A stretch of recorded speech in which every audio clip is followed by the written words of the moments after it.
Good afternoon, and welcome to the Techcombank second quarter and first half 2024 financial results presentation.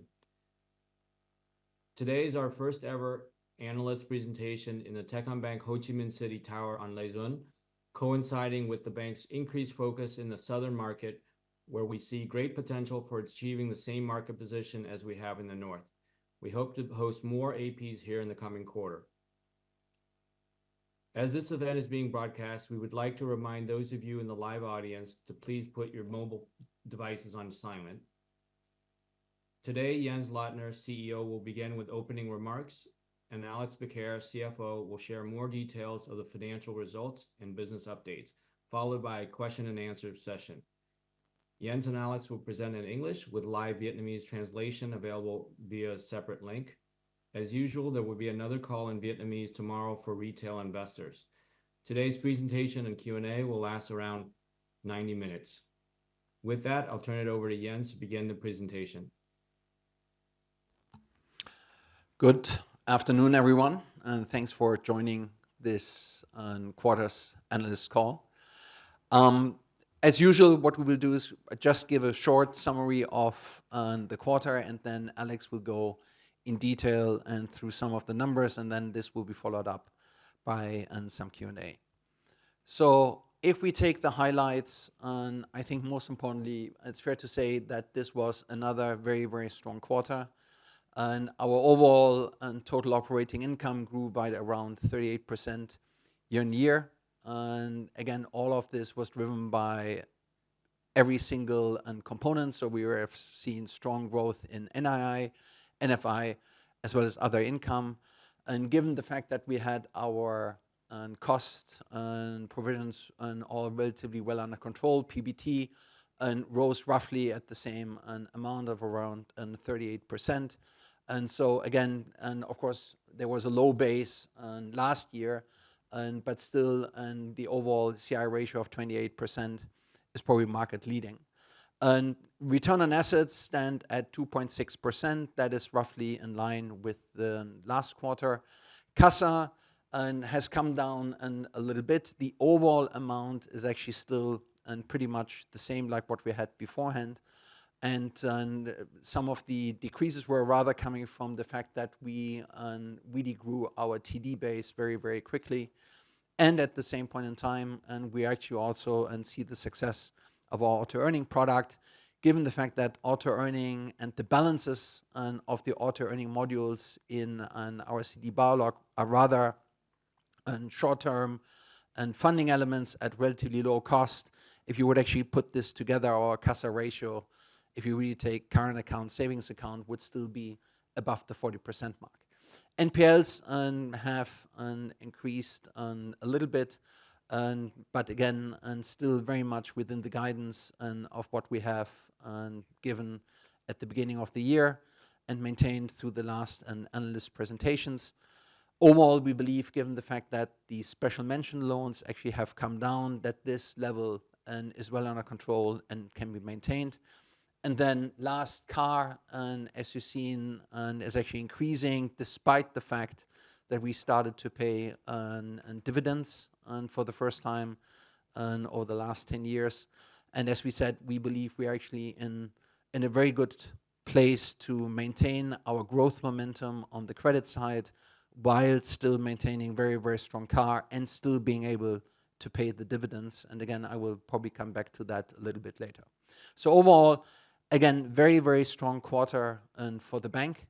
And with that, I hand it over to Alex to go into a little bit more details of the numbers. Thank you, Jens. And good afternoon, everyone. So let's start, as usual, with a brief overview of the macroeconomic environment. So as you can see, there is a lot to like in the results published recently by Vietnam. So GDP growth was a positive surprise at 6.9%. Domestic sales disbursed, FDIs and exports continued to gather momentum, and as a result, the PMI index improved further to 51.8 at the end of Q2. So in short, the economy is doing quite well. And as usual, the main areas to watch out for are more on the monetary side. Inflation first is slightly edging up, and then the VND continues to lose ground against a very strong US dollar. However, if we look ahead, then we believe that these tensions will progressively ease up as we go into the second half of the year, because the gap between the interest rates in US dollar and the interest rates in dong will close. Looking now at the banking sector, so credit growth in the banking system did pick up as we expected. However, the year-to-date growth in credit assets is still quite modest at 6% year-to-date only. We also said that we thought the interest rates would increase, and as a matter of fact, since our last analyst presentation, interest rates have already increased by around 20 basis points. And again, we believe that this trend will continue with a potential for another 70, 80 basis points, maybe between now and the end of the year. However, because we will continue to optimize our funding, we believe that the impact on our cost of funds will remain limited, and as a result of that, our cost of funds will probably be around 3.5% for the full year. Let's look now at the financial highlights. So I think Jens said it, right? It was a remarkable quarter for Techcombank. NII increased 40% year on year, supported by both a rapid expansion of our credit books as well as an improvement in our net interest margin. NFI increased 32% with robust momentum, in particular from our investment banking activities. Costs and provisions remained under control, allowing our PBT to grow by 39%. Our cost-income ratio was maintained at around 28%, which is significantly below our target range and industry-leading, as Jens mentioned. Our CASA ratio came under a bit of pressure for reasons which have to do, as Jens mentioned, to the increase in interest rates first, but also the success of auto-earning. As you know, auto-earning is our new breakthrough proposition, which is a critical component of the new Techcombank account. It actually combines the higher interest rates of a term deposit with the flexibility of a current account. And the blended average cost is actually in the same ballpark as CASA. This is why if we look at auto-earning as another form of CASA, then our CASA ratio would actually be still above 40%. Finally, our capital adequacy ratio improved further to 14.5% and continues to be one of the highest in the market. So all in all, it was quite a remarkable performance for Techcombank. Here is an overview of our P&L. So 7.8 trillion PBT for the second quarter, 13.4 trillion TOI. This is the highest TOI in a single quarter in the history of Techcombank. NII, NFI, recoveries all grew in the range of 40 to 50% versus 2023. OPEX in the second quarter was up 38%, which may seem a bit high. However, I would like to highlight that we are comparing two very different periods. In the second quarter 2023, if you remember, we were facing a lot of headwinds, particularly on the TOI side. And as a result of that, we had to take some tough measures on marketing and also on compensation strategy. This year, we are almost in the opposite situation. We are ahead of our plan, and therefore we are provisioning for higher staff costs as well as doubling down on our marketing effort. Finally, our provision expenses have also doubled. So this is, on the one hand, a lagging effect of the stress that the balance sheet has undergone last year due to the disruption in the economy and the real estate market in particular. But it's also a reflection of our conservative approach of proactive write-off and provisioning in order to maintain a very high coverage for our NPL. So cumulated PBT for the first half of the year is 15.6 trillion. This means that we have already achieved like 58% roughly of our full year guidance. And what I would like to do is really caveat against the temptation to already apply a 2x multiplication to derive an estimate for the full year PBT. This is because we anticipate that the second half of the year will be a bit more tough on the NIM, and we will cover this later.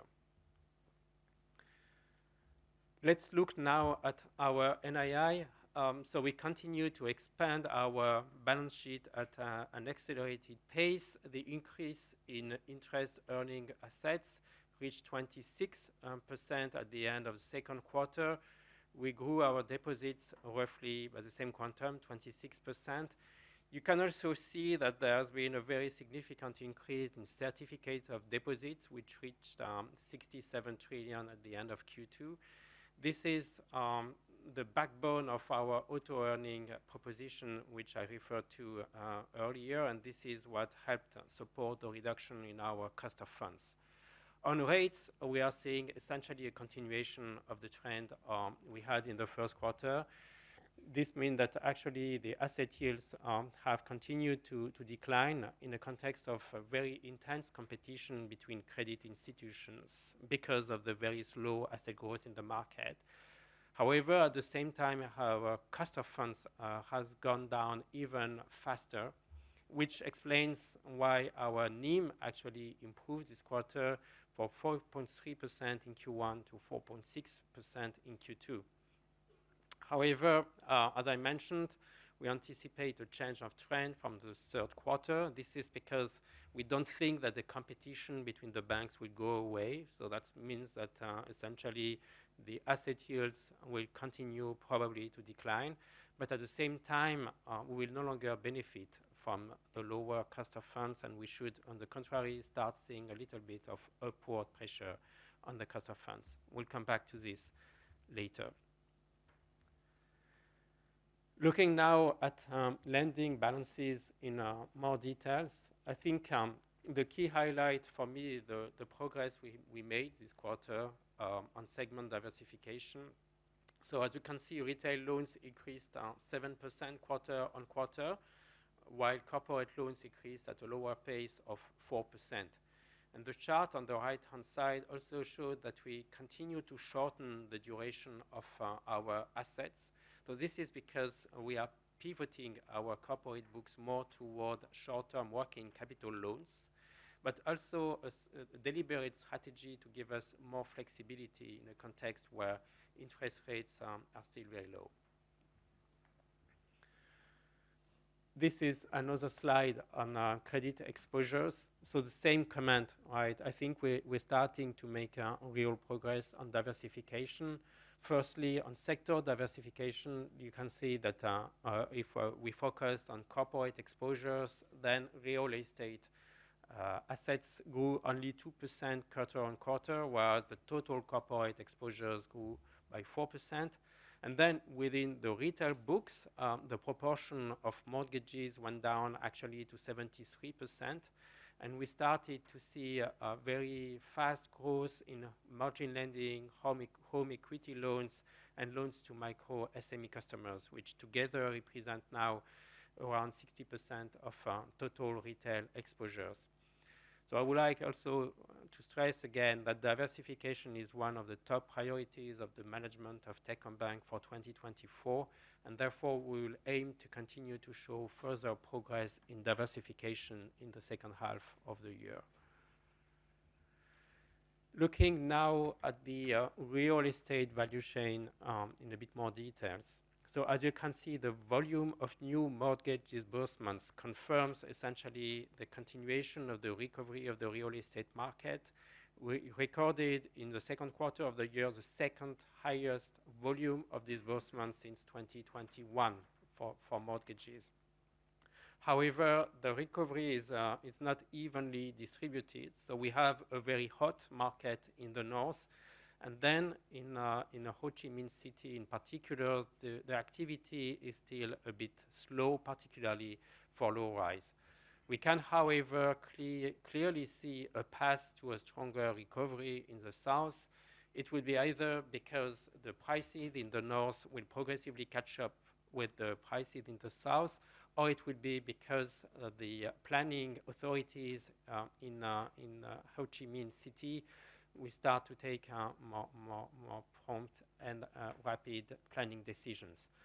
You can see also that the prepayments remain at an elevated level, though there is a lot clearly of competition between banks, and as a result of that, customers are jumping from one bank to the other in order to chase the lowest possible rates. But even despite of that, we still managed to grow our mortgage books by 10 trillion roughly between the first quarter and the second quarter of the year, which is quite a strong achievement. Now, a quick focus on deposits. The first comment I would make is that it's the third quarter in a row that our CASA balances are in excess of 180 trillion. So this level represents actually a 35% increase from 1 year ago. And as you know, these 180 trillion do not include the auto-earning balances, which have similar characteristics, again, in terms of average yield and also in terms of stickiness. If I was to include the auto-earning balances, then actually CASA would reach, in our case, 194 trillion, and translating into a CASA ratio in excess of 40%. Now, for the remainder of the year regarding CASA, I would say we are cautiously optimistic. So on the one hand, we recognize that there are still headwinds in the market because of the higher interest rates. But on the other hand, we expect also to see some stronger impacts coming from new-to-bank acquisition, particularly in the merchant segment, as well as our actions and campaigns aimed at driving engagement, such as our new reward platform.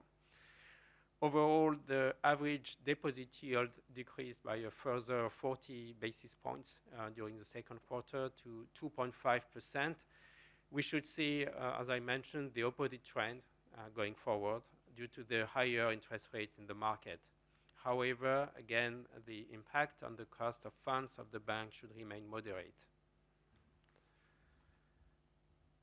Let's look now at our fee income. So as I said, it was another area of very strong performance for Techcombank. The year-on-year growth reached 35% this year and 32% for this quarter, and 32% for the first 6 months of the year. Most of the growth was driven by IB fees, so investment banking fees, which increased a remarkable 3x compared to 2023 to reach 1.8 trillion. So to put things in perspective, 1.8 trillion is more than the total amount of fees reported by a number of our peers. Bond distribution volumes increased 2x to reach 42 trillion in the first half of the year. And this performance shows the strength of our wealth banking platform and its ability to drive superior profitability. Our specialized subsidiary, TCBS, which released its results a bit earlier last week, actually achieved number 3 position in the HCMC stock exchange and the number 2 position in the Hanoi stock exchange for equity brokerage. We also observed an encouraging bounce back of the banca market, which was up 30% quarter on quarter and also 30% up year on year. FX fees, on the other hand, as you can see here, were down around minus 20%. Transaction volumes essentially performed in line with plan, so that's not the issue. The issue is more that the margins compressed because the dong interest rate, the dong FX rate compared to US dollar actually remained very near the central bank's ceiling rate for most of the period. Overall, it's still a very robust performance. I believe it illustrates the benefits of Techcombank's diversified and technology-orientated business model. Turning now to OPEX. Overall, OPEX tracked our investment plan and our cost-income ratio stood at 28% for the first half of the year, which is below our target range. As I mentioned, the year-on-year increase is significant, so plus 20% for the first half. However, it reflects first the intensity of the investment we're making in technology, but as well as the cost control measures we implemented last year when we were facing significant profit headwinds. With a more supportive business environment this year, I mentioned the fact that we are dialing up on marketing, which translates into a 2x growth compared to last year. We're putting a lot of focus on retail customers with branded tier offerings and promotions. We also realigned our compensation strategy to reflect the stronger performance of the bank from a financial viewpoint. And this translates into higher staff costs in the second quarter, combined as well with the impact of the annual pay review. Our permanent headcount, however, continues to decline quarter on quarter. It stood at actually 10,500 at the end of the second quarter. So this shows, again, the productivity gains achieved through our investment in data and technology. The bank is continuing to operate at a very high level of operational efficiency. And this was hopefully apparent in the Techcombank keynote event, which we hosted at the beginning of July in Hanoi. Let's look now at asset quality. So our credit cost net of recoveries edged up only slightly to 0.9% on a last 12 months basis, in line with the NPL formation. If you look at total provision balances, however, they essentially remain flat compared to the December last year, despite the significant growth of our credit books in the meantime. As I mentioned, we took some proactive write-off and provisioning decisions to ensure that our coverage ratio stayed above 100%, and it truly is today one of the highest in the industry. For the second half of the year, we believe that provisions will moderate from the level reached in the first half of the year. This is because we might not have to do as much proactive write-off, but beyond that, we observe that the risk emergence is slowing, and we also expect some provision recoveries. All this, I think, is positive, and as Jens mentioned, totally aligned to the guidance we communicated previously. This slide provides, again, more detail on the quarter-on-quarter variance of our credit risk.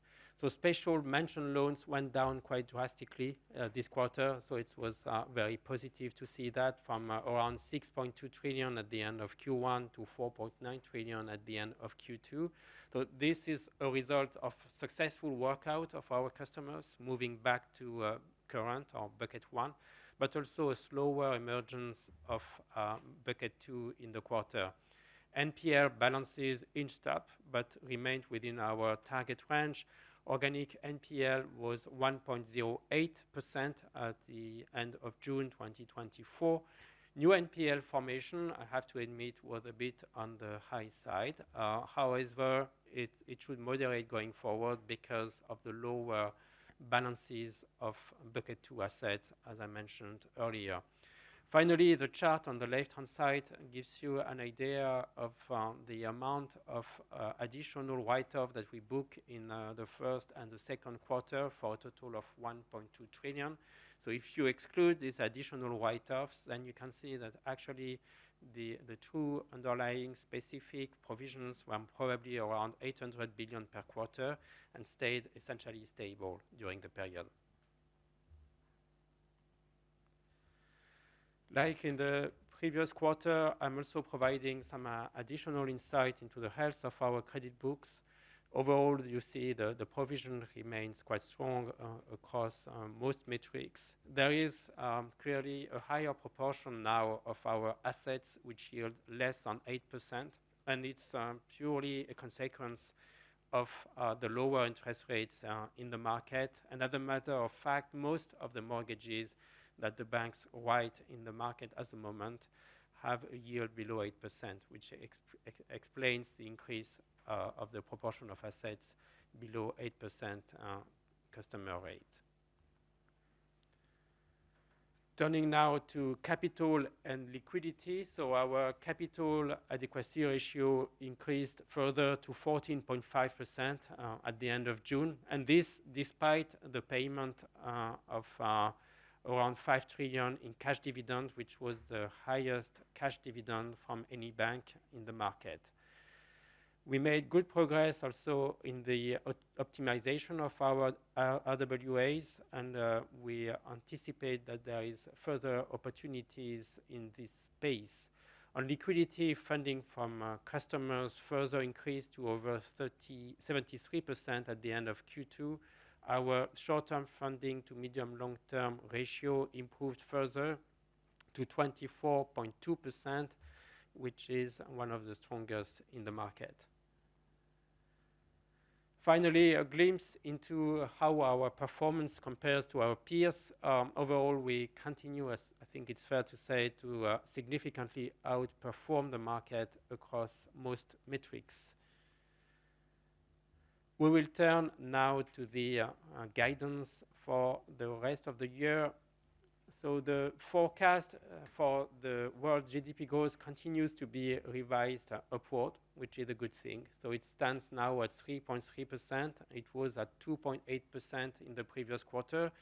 Our forecast for Vietnam remains essentially unchanged at 6.5%. I'm here giving you a bit more details on how we think of the second half of the year. However, as you've seen, overall, as you've seen, the macro environment remains supportive and helps us expand our credit books in healthy manners across all sectors. The real estate market, on the other hand, remains a bit slow in HCMC and its region, and we will therefore continue for this reason to adjust our flexible pricing policy to reflect the possibility of a slower for longer real estate activity in the south. As I mentioned, we expect that the NIM will therefore come under pressure in the second half of the year. However, it should still be above 4% for the full year.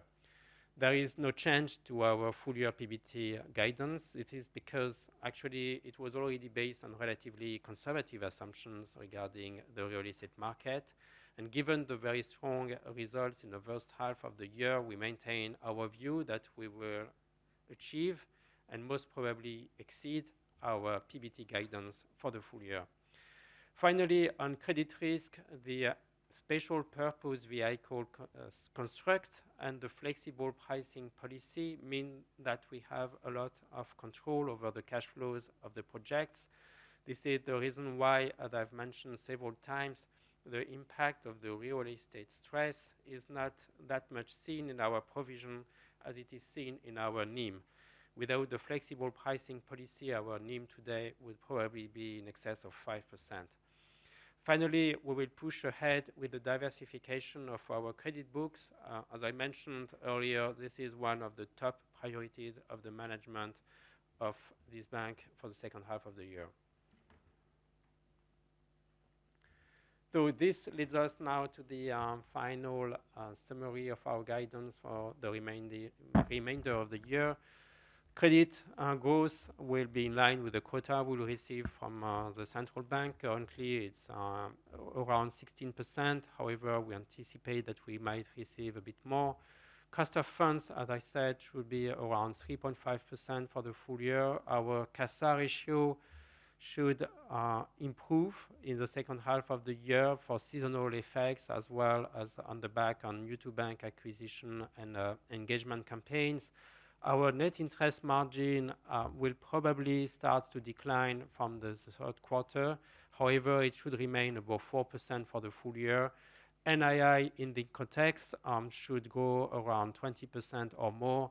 Strong growth as well, double digit from NFI with continued support from investment banking activities, but also headwinds coming from the change of recognition for letters of credit activities. Cost-income ratio should remain at the lower end of the range, which means around 30%.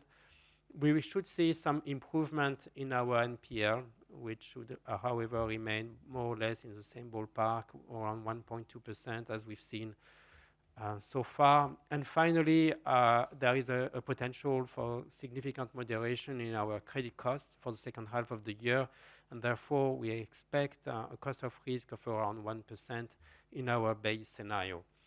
So, in a nutshell, it was another exciting year for Techcombank with a continuation of the trends we had seen in the previous quarters. Looking to the second half of the year, as I mentioned, we should see some moderation from on our NIM, and therefore you should not necessarily multiply the PBT of the first half by 2 to form your anticipations for the full year. However, we are still obviously very confident that we will achieve and most probably exceed our PBT guidance for the year. And I'm personally very pleased with the performance and the result that the bank has published.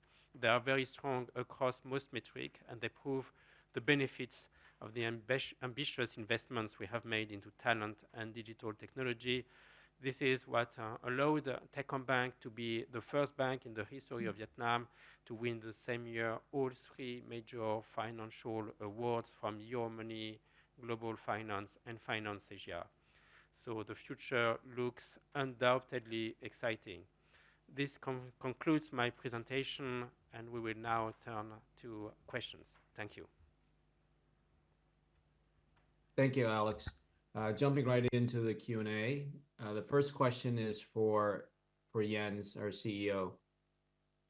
Could you comment on the real estate market conditions in the first half 2024 and the outlook for the second half and on to next year if possible? Given the very strong GDP growth in the second quarter, why do you think real estate market has appeared to recover more slowly than the overall economic activities? And why is there such a divergence between the North and the South? Okay, so that is a full slew of questions, but thanks for that. So let's go probably one by one. So overall, it's very clear that the real estate market has come back, but there are differences by region and by segment in terms of high rise versus low rise. So first of all, I think overall we've seen improvements in the kind of volumes, primary volumes in Ho Chi Minh City, in Hanoi. And I think that will probably continue to be the case. So first is we still see that the prices actually have held up quite well. So still people believe it's a relatively good investment. And I think there is a little bit more confidence. There is also the fact that the land law has changed, and therefore everyone knows that probably over time prices will still go up. So therefore trying to secure assets or apartments in existing projects which are still based on the old land law and therefore on the old pricing and should actually have benefits. So I think all of that, and then last but not least, interest rates are still low. So I think that actually has helped quite a bit. And I think we've seen that impact coming in. But again, difference between Hanoi and Ho Chi Minh City. So let's talk a little bit about what are the differences. So Hanoi, and it's very clear, there are a lot of projects, very good legal status, and we've seen big projects being opened, not just in Hanoi, but also in Haiphong. And again, also income comes a little bit more from salaried and people, and the developments are rather more in the kind of mass affluent range. And so therefore it really hits the market, good demand and a relatively good confidence, and therefore we've seen actually prices going up. We also see that the price level in the north is still below the south, so therefore even more reason for people to think that there's appreciation. So not just people want to live in an apartment or in real estate, but also people investing, and actually has all pretty good momentum. So we expect actually that probably in 25 we will already see quite a significant uptick in the provisioning and supply. And then hopefully by 26 and 27 we should actually go back to the levels of 2019, which were before COVID, which were probably some of the highest ones. Now, Ho Chi Minh is a little bit different. Ho Chi Minh A still has a little bit of supply problems. There's still a lot of projects where it's a little bit unclear exactly legal titles, that all still needs to be cleared up. So supply is actually still limited. We see, and pickup is getting a little bit better, but still supply is limited, and because a lot of projects are still not completely clear on the legal status, etc. And we believe actually that only probably second half 25, and might there be a real uptick, and maybe only in 27 will we really see that we are at the same activity level than what we have seen in 2019. So it will take a little bit more time, especially when it comes to really clearing a lot of the current projects. At the same point in time, it's also a lot of the demand in the high end comes from business owners, and we still see that people are a little bit not completely confident if the current momentum in the overall economy maintains. So I think we're very strong. Right now we saw 6.5% GDP growth first half. We see 6.9 second quarter. But a lot of people are probably still thinking about and keeping money together, making sure that if things are getting again a little bit tighter, that they have money to fund their businesses. Should that become more stable, should we actually see that there's a better recovery path in the global economy and therefore also in the local economy, I think we will see more consumer confidence. And we also see that people start investing again. The same point comes, we see the change of the land law now, also overseas Vietnamese can invest, so we will probably see money flowing in.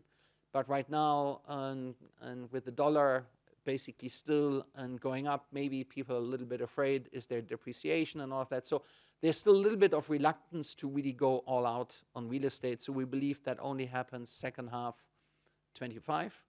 But overall, at this point in time, we believe everyone who has projects with good legal title, good areas, and over the next 3 years actually will be in a very, very good situation. And that's exactly why we are actually pretty confident, because that's exactly the kind of customers we are having. Good areas, legal land rights, all pretty clear. So actually the amount in our portfolio of things which right now get marketed and are not anymore under construction is actually increasing. So again, we believe it's a little bit slower than what we had anticipated. So the real pickup, especially in the higher end, might only happen second half 25. And therefore, we still do the adjustments in the pricing policy, as Alex has said. But overall, it's very clear we are getting back on the recovery. But we believe maybe the South will go a year slower on average than what we're seeing in the North. Thanks, Jens.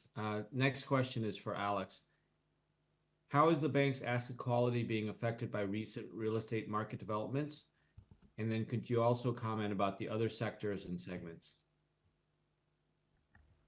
Yeah, thanks for this question. And I know that asset quality is always an area of significant interest for most investors and analysts.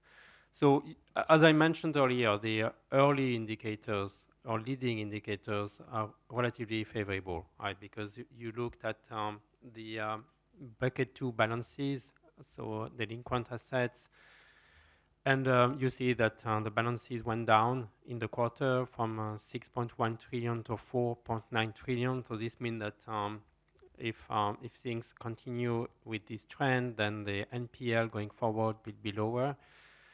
But, however, I recognize that in the second quarter, we still had a significant amount of new NPL. And actually, a lot of this NPL came from our mortgage portfolio.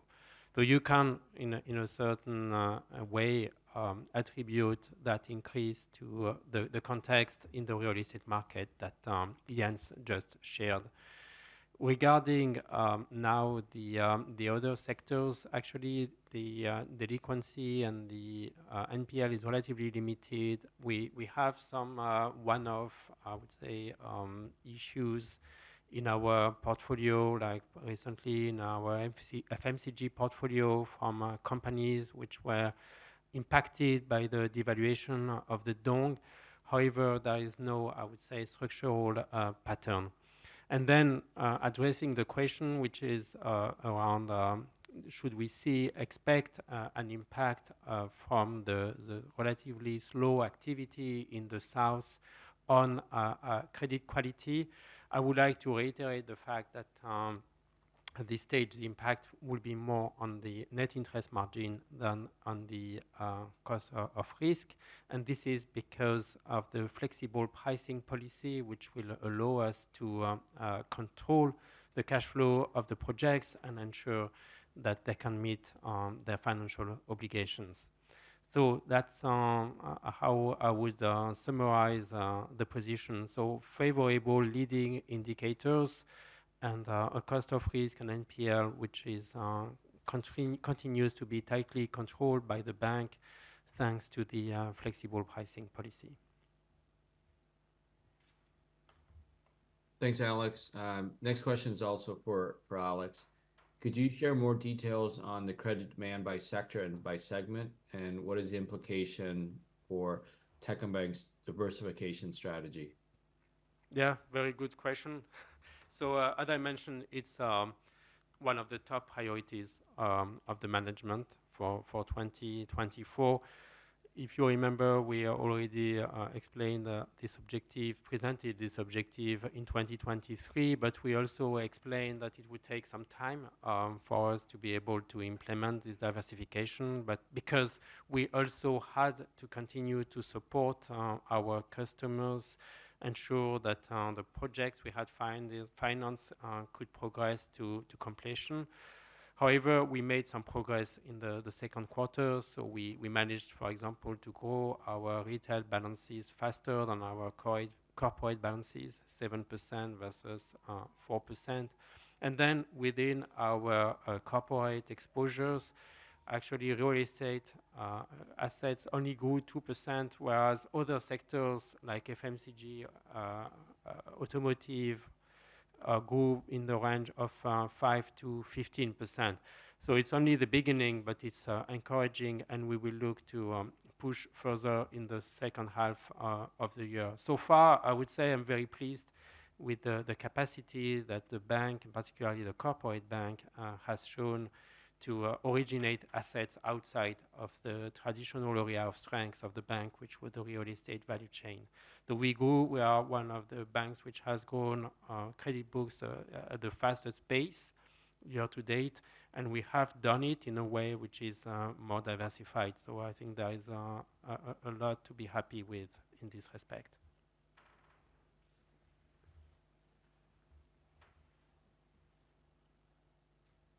Thanks, Alex. The next question is for Jens on CASA. After recovering to 40% CASA ratio in the previous quarters, it looks like the CASA ratio dropped to 37% at the end of the second quarter.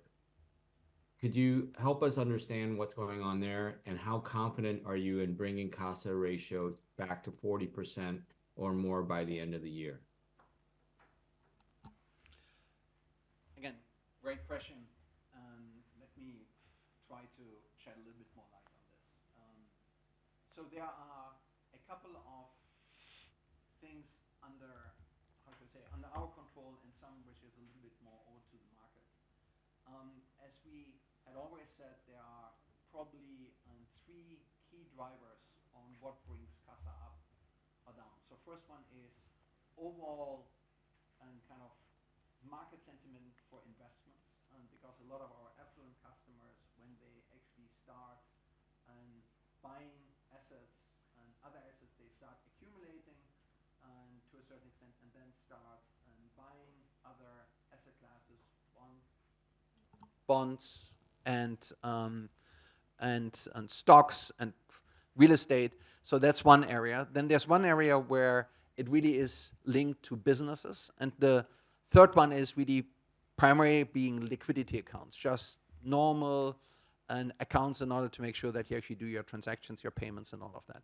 So on the affluent side, what we're seeing is, of course, a lot of the money right now goes a little bit into other asset classes. So when you saw some of the numbers which Alex showed, just on the primary mortgage, and we basically disbursed 8 trillion more in the last quarter just in terms of the mortgage book. If you look into our bonds, where we have seen very, very strong results, that of course is also that people are buying into bonds. We are one of the strongest equity brokers. So this money which starts getting accumulated is now finding its way into other asset classes. So therefore, it goes a little bit down, and we will always have a little bit more of that volatility than maybe some other banks who don't have this very affluent and customer base.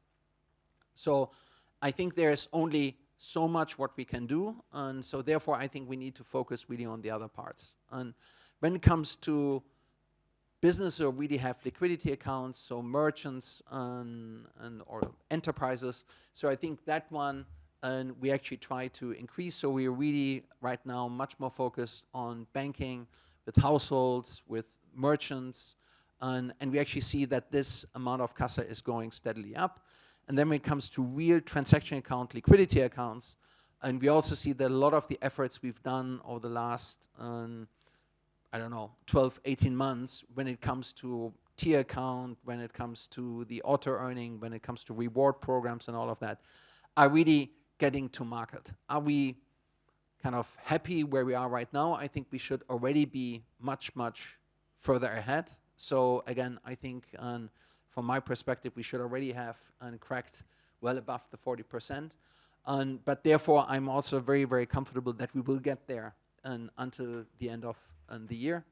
And as Alex has said, on the auto earning side, you see already to a certain extent that if you look at it, it's really part and also the way how the customers are using it, like current account, savings account, and at a liquidity payment product with relatively low interest rate. So if you take this already, it's at 40%. But again, if we really take all these two things together, we should be rather at the 45% mark. So you will see we will spend much, much more also into marketing. We will make our reward program even more attractive. We will talk about it, cashbacks, credit cards. So a lot of these payment instruments, we will actually start pushing much, much harder in the second half. So I'm actually pretty comfortable that we get over and above the 40% mark. Thank you, Jens. Next question is for Alex. Seems to be a recurring question. Could you provide us an update on your NIM outlook for the second half? Yeah, thank you. Thank you. Very happy to comment again on the net interest margin. It's a repeated question, but it's also a very important revenue driver for the bank. So as I mentioned earlier, there are three main factors which will influence the NIM in the second half of the year. The first one is the cost of funds, which contrary to the trend that we've seen during the first half of the year, should start increasing again, albeit moderately, to reach probably around 3.5%, as I mentioned, for the full year. The second one is obviously the asset yields. And I mentioned that there is a lot of competition in the banking system at the moment, and other banks have made exactly the same assessment, by the way. And the consequence is that we can expect asset yields to continue to be under pressure in the second half of the year. And then the third driver is the flexible pricing policy, which we have implemented, as you know, to ensure the health of our credit books, and which will also contribute to the moderation in our NIM. For this reason, the NIM in the second half of the year will not be as strong as the NIM in the first half of the year, but it should still be overall for the full year in excess of 4%.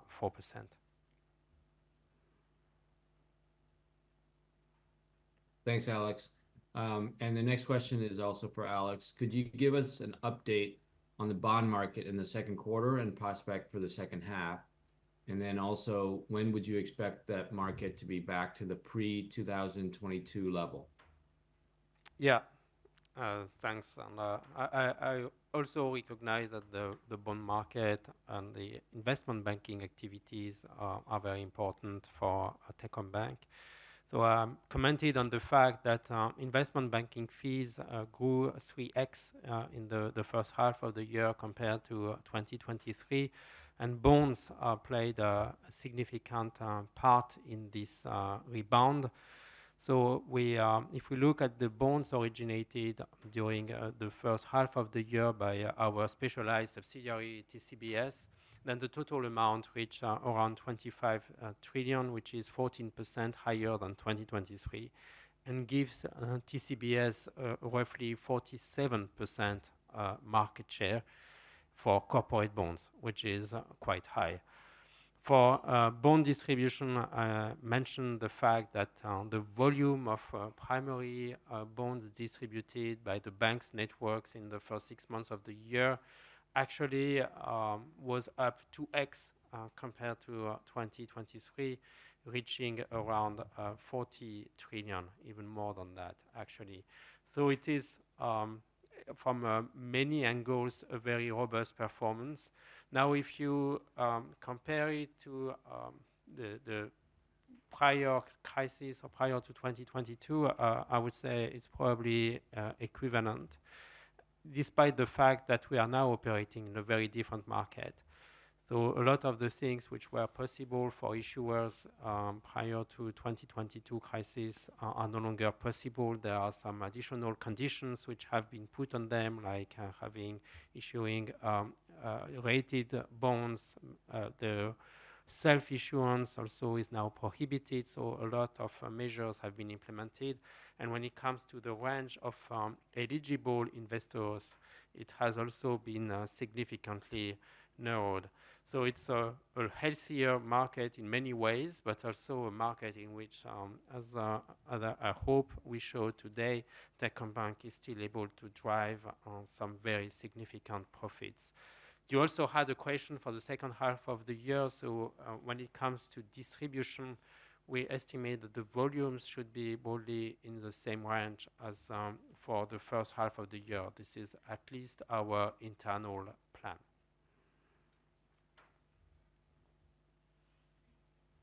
Thanks, Alex. Next question is for Jens. Could you give us an update on the banker business and what we should expect in the coming periods? So yeah, banking. Can you hear me? Okay. So overall, we're actually still seeing a relatively difficult market, and I believe there is a little bit of still lack of confidence in that product after all the news, the noise. So overall, the market is still down. On our side, we are up actually 30% if we take second quarter 2023 and the second quarter 2024. So we believe actually that the way how we are managing is actually relatively in line with customer needs. So we know that we didn't missell in all of this, and I think that's right now and paying back. However, I think we're still far away from where we believe the market actually should be. So, and from that perspective, I think we will continue to see good results right now in terms of total total AP in the first half. We are, I think, number 3 in the market. This quarter we were number 2. So I think we still see room for growth, but I still also believe that there is a problem with the confidence, the overall confidence in the market with that product. What is encouraging is that there were debates, should banks not sell ILP, ULPs anymore. I think SBV came out very clearly and said, yes, banks should do that, and I think it's the right decision because ultimately it's an important product for our customers. And however, I believe probably also the insurance industry need to do a little bit of a better job to really start coming back and spending money to educate the market why it is a good product, what really is the need addressed. And I think we need to be getting a little bit more proactive in really rebuilding that confidence. And I think there's probably a concerted effort also required from the insurance players to reestablish that. Again, from our side, I think we're on the right track, but from where we used to be, I think we cannot run away from a market and sentiment which is down 40 to 50%. So we will continue to be at the top of the market, and we will probably outperform some of the competitors. But again, if the overall market is still where it is, it still will be sluggish for this year and probably still for some time to come. Thanks, Jens. The next question is also for you on dividends. Could you share the plan going forward on whether we should expect this to be an annual occurrence instead of just a one-off in 2024? So, of course, that is ultimately the board decision. And what we said, and I can just repeat that, is when we changed our policy from the policy which said for 10 years we were not paying, we said, okay, we believe the conditions which need to be met is around 15% CAR. We need to make sure that we can continue on 20% growth trajectory, and then we need to have enough earnings to basically make sure that these two conditions can be met. As we said, right now, what you've seen is that even while we were paying this dividend, you saw that the CAR ratio was actually going up, and over year on year, we were probably still on a 20-25% growth trajectory. So we did the analysis. So from an earnings momentum, from the way how the business develops, etc., we should actually be able to maintain this momentum. So from a management perspective, we actually feel pretty comfortable that we can maintain that trajectory, which has been laid out by the board. But what the final decision will be from the board, again, is really a prerogative of the board. But from the initial statements which you made at the AGM and all of this, there's no reason to doubt that these things are still intact, and that on this trajectory we should actually be going to a more sustainable path of active capital management, including dividends. Thanks, Jens. That's a segue into the next question for Alex. How did dividend payment impact your CAR, and what would be the ideal level of CAR going forward? And then also, what is your roadmap for Basel III and IFRS? Thank you. So first part of the question around the impact of the dividend payment on the CAR, I would say you just need to look at the numbers and you will see the impact, because the cash dividend is already reflected in our capital adequacy ratio at the end of June. So as I mentioned, the capital adequacy ratio improved from around 14.2% at the end of Q1 to 14.5% at the end of Q2, and this despite the payment of the dividend. So this is a reflection both of the organic profit generation from the bank and its profitability, as well as the RWA optimization actions that I mentioned earlier. You also asked about our risk appetite. So at this stage, we don't see any reasons to change it. So our objective is still for the capital adequacy ratio to remain in the range of 14 to 15%.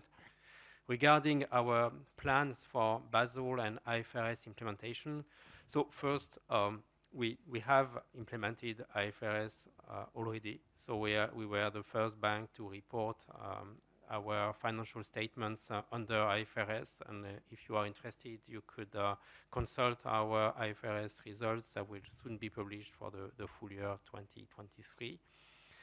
And our plan for 2024 is to apply internally the internal rating-based approach of Basel II to calculate RWA. So we will be one of a few banks in Vietnam to be included in a pilot by the Central Bank of Vietnam to test the implementation of the internal rating-based approach. For us, obviously, it will be very, very beneficial because of the very low credit loss experience that we have, particularly for our corporate books. So on the one hand, if you look at the current framework, which is very formulaic, it's actually quite punitive for real estate activities, and explains why our risk weights ratio are relatively higher than that of our peers. And then when we move to internal rating based approach, actually we will, to the contrary, be able to benefit from an advantage compared to the other banks because of the very low credit risk experience over the last, pretty much the last 10 years. So that's why we anticipate that moving from the standardized approach to the internal rating-based approach should allow us to improve our capital adequacy ratio probably by around 200 to 300 basis points. So at this point, we will review whether or not we want to change our risk appetite. But for the time being, we are happy to continue to be the bank with one of the two banks with the highest capital adequacy ratio in the market. Thanks. We have time for another couple of questions. The next question is for Jens. Are you revisiting the PBT outlook for 2024 after a very strong PBT in the first half of 15.6 trillion, which is already more than 50% of your target for the year?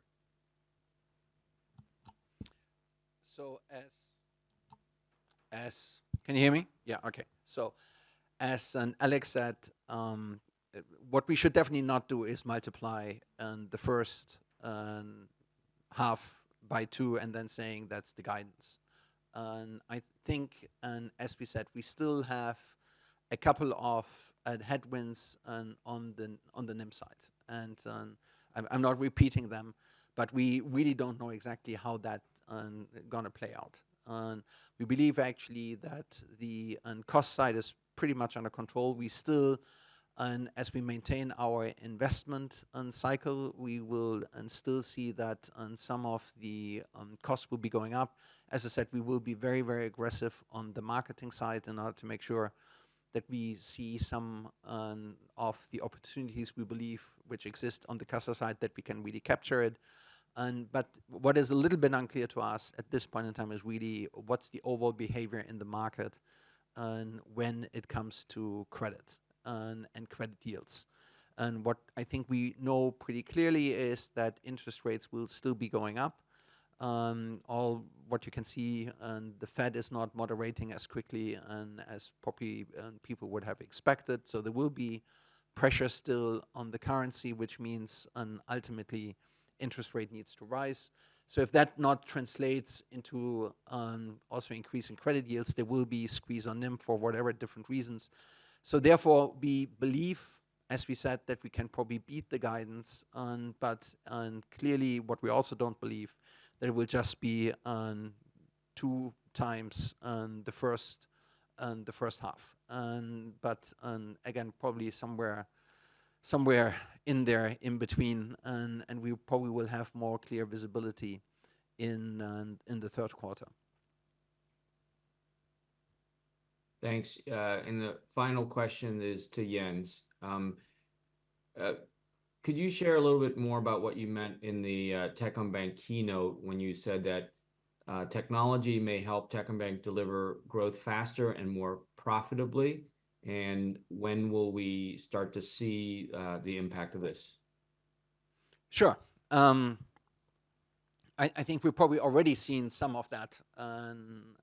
But when I talked about the growth more profitably, sustainably, and I was really talking about the fact that the technology allows us to reach out to customers, onboard customers, engage with customers in a much more effective way than if we would have taken the old business model. And just when we describe, for example, in 2023, when we suddenly were able to onboard 2.6 million additional retail customers in the years before, and it was always 1.2.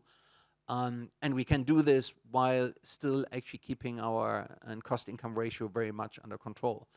As also said, is already in the most conservative way, calculating the contribution of the digital channels on the retail side, already a third of all the revenues are coming from customers who are interacting with us exclusively digitally. And whenever we are interacting with them, actually this cost or this business model runs around 10 to 15 percentage point lower on a CIR ratio and then what we would have otherwise. So again, we can reach out to customers in a very, very different way.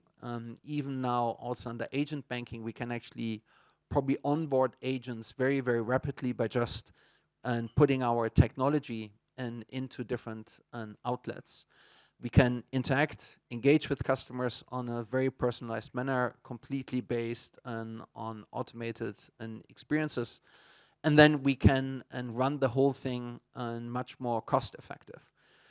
What I've not even talked about is the fact that we are also able to get internal productivity improvements. So right now we're using generative AI in a lot of different use cases, trying to understand how we can actually get more productivity in marketing, in coding, and in CRM, and how to reach out to customers, how to send and optimize leads and leads management. So we only scratched the surface. So already what we've seen in other numbers I shared, but then if we just look into purely all the use cases which we're right now experimenting, we believe actually that we can expand our franchise and our business much, much more aggressively without incurring a lot of other costs. So that's what I meant when I said we can actually probably accelerate the growth in a much more profitable manner. Thank you, Jens and Alex. And this concludes the 2024 first half financial results presentation. The presentation and replay link will be posted on the IR section of the website soon. Please contact the IR team for any additional questions. We look forward to speaking to you again in 3 months.